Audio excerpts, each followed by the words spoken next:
খেলার সাথী যখন ছিলাম,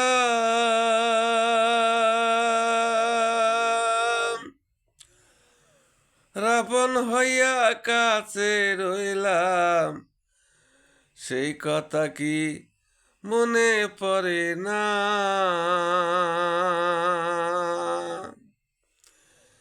প্রেম বিরহ আর তো সয় না, অন্তর পোড়ায় দেখা যায় না, এর মতন আর নাই রে যন্ত্রণা রে জহরি না। আমি কি তোর আপন ছিলাম না? আমি কি তোর আপন ছিলাম না রে জহরি না? আমি কি তোর আপন ছিলাম না?